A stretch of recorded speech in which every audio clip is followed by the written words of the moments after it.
മലയാളത്തിലെ evergreen classic ചിത്രമായ Manichitrathazhu release ചെയ്തിരുന്നു. ചിത്രത്തിൻ്റെ ആദ്യ ദിന കളക്ഷൻ റിപ്പോർട്ട് പുറത്തു വന്നിരിക്കുകയാണിപ്പോൾ. മികച്ച പ്രതികരണമാണ് ചിത്രത്തിന് പ്രേക്ഷകർ നൽകുന്നത്. 1,10,00,000 രൂപയാണ് ചിത്രം ആദ്യ ദിനത്തിൽ നേടിയത്. മോഹൻലാൽ നായകനായി വേഷമിട്ട മണിച്ചിത്രത്താഴ് സിനിമ 1993 ആദ്യ പ്രദർശനത്തിനെത്തിയത്. മധുമുട്ടത്തിൻ്റെ തിരക്കഥയിൽ ഫാസിൽ സംവിധാനം നിർവഹിച്ചപ്പോൾ അത് മലയാളം കണ്ട എക്കാലത്തെയും മികച്ച ചിത്രത്തിൻ്റെ പിറവിയായിരുന്നു. ശോഭന അവതരിപ്പിച്ച നിർണായകമായ നായിക കഥാപാത്രത്തെ ചുറ്റിപ്പറ്റിയായിരുന്നു മണിച്ചിത്രത്താഴ് എന്ന ഹിറ്റ്. ഗംഗയും നാഗവല്ലിയായും ശോഭന നിറഞ്ഞാടിയപ്പോൾ മണിച്ചിത്രത്താഴ് എക്കാലത്തെയും ഹിറ്റ് ചിത്രമായി മാറി. ഡോക്ടർ സണ്ണി ജോസഫായിട്ടാണ് മോഹൻലാൽ ചിത്രത്തിൽ വേഷമിട്ടത്.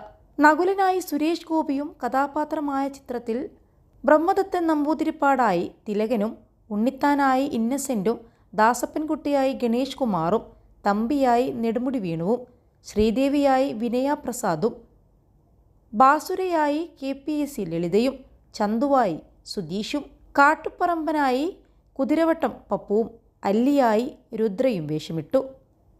മോഹൻലാലിൻ്റെയും വേറിട്ട വേഷപ്പകർച്ചയുണ്ടായ മണിച്ചിത്രത്താഴ് സിനിമയുടെ ഛായാഗ്രഹണം നിർവഹിച്ചത് വേണുവാണ്. MG രാധാകൃഷ്ണൻ സംഗീത സംവിധാനം നിർവഹിച്ചപ്പോൾ മോഹൻലാലിൻ്റെ മണിച്ചിത്രത്താഴിൻ്റെ പശ്ചാത്തല സംഗീതം ജോൺസണും ഗാനങ്ങൾ ബിച്ചു തിരുമലയുമായിരുന്നു എഴുതിയത്. മണിച്ചിത്രത്താഴ് ഒരു സൈക്കോ ത്രില്ലർ ചിത്രമായിട്ടാണ് പ്രദർശനത്തിനെത്തി ശ്രദ്ധയാകർഷിച്ചതും. മികച്ച ജനപ്രിയ ചിത്രത്തിനുള്ള അവാർഡ് സംസ്ഥാനത്തിലും ദേശീയ തലത്തിലും നേടിയെന്ന പ്രത്യേകതയുമുണ്ട് ഈ സിനിമക്ക്. മണിച്ചിത്രത്താഴിലൂടെ ശോഭന മികച്ച നടിക്കുള്ള അവാർഡ് ദേശീയ തലത്തിലും സംസ്ഥാനത്തിലും നേടിയും ശ്രദ്ധയാകർഷിച്ചു. PN മണിക്ക് ദേശീയ അവാർഡ് മികച്ച ചമയത്തിനും മണിച്ചിത്രത്താഴിന് ലഭിച്ചു.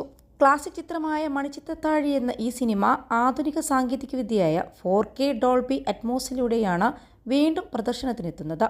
ഫാസിൽ സംവിധാനം ചെയ്ത ഈ ചിത്രം മനുഷ്യ മനസ്സുകളുടെ ആഴങ്ങളിലേക്ക് ഇറങ്ങിച്ചെന്ന് പഠനം നടത്തുന്ന ഒരു അത്ഭുത ചിത്രമെന്ന് വിശേഷിപ്പിക്കാവുന്നതാണ്. ആധുനിക മണിച്ചിത്രത്താഴ് സ്വർഗചിത്രയും മാറ്റിനി നൗ എന്ന കമ്പനിയും ചേർന്നാണ് പുറത്തിറക്കുന്നത്. പ്രേക്ഷകർക്ക് ഏറെ ദൃശ്യാനുഭവം നൽകി രസിപ്പിച്ച ചിത്രം വീണ്ടും ആധുനിക സാങ്കേതികവിദ്യയിലൂടെ എത്തുമ്പോൾ പ്രേക്ഷകർക്ക് പുതിയൊരു കാഴ്ചാനുഭവം നൽകുമെന്നതിൽ ഒരു സംശയവുമില്ല.